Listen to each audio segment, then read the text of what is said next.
Kadınları alırken de ses yok. Kadınları.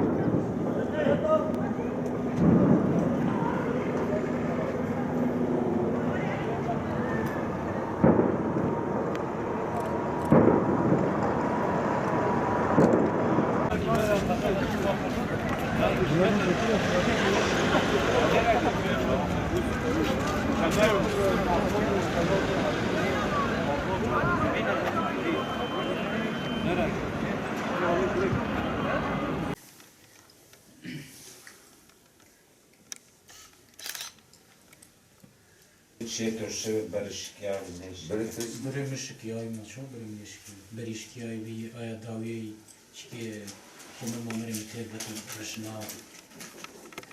yoshi bir yerim Ben o Rusya nesiniz? şuna mesela hayat canı ruhmaz Bu kuman gerekin de zay Rus madır deyiz.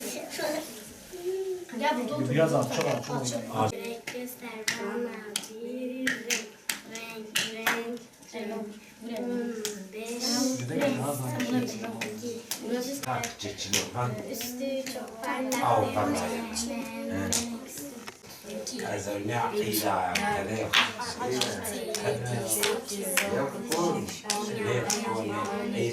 İşte 2 ay önce de yani zaten bu kaç aydır hep böyle saldırılar şeyler yani surun içinde böyle bombalar sesler geliyordu.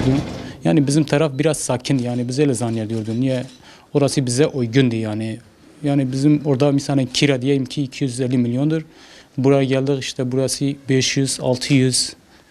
Orası yani bize uygundu. Ama işte bu olaylar olduğu için bizim mahalleye geldiler işte birkaç kişi işte bizi tehdit ettiler.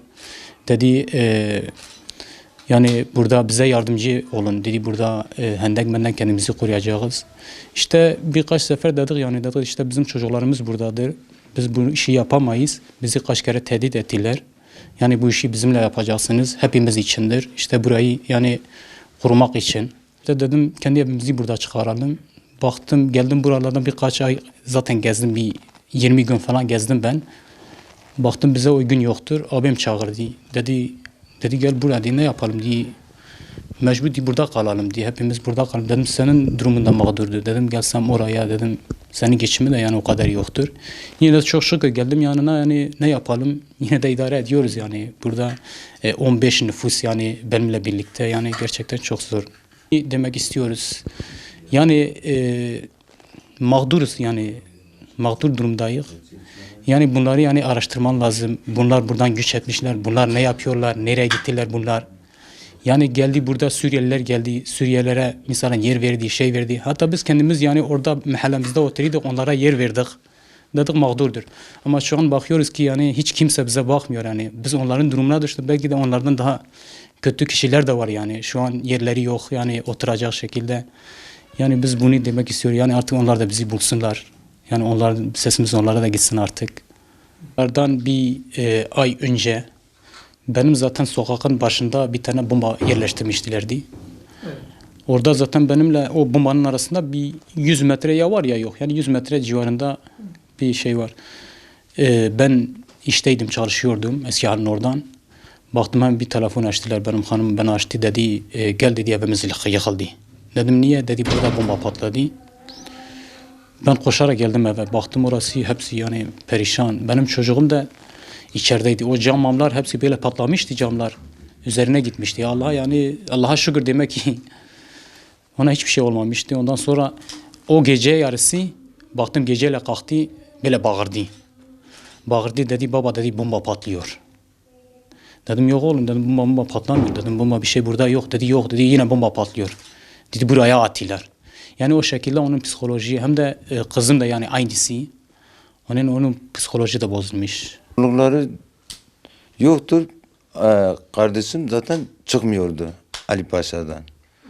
Mesela diyordu kira verecek bir gücüm yoktur. O şekil duruyordu. Ben dedim benim 2 gözlü bir evde ben oturuyorum. Bir gün sana olsun bir bana olsun. O şekilde ben gittim çıkardım. Mesela kira vermeyecek durumdaydı. Ben getirdim buradan yerleştirdim. Şimdi de o durum mağdurum, ben de işçiyim. O şekilde idare ediyoruz.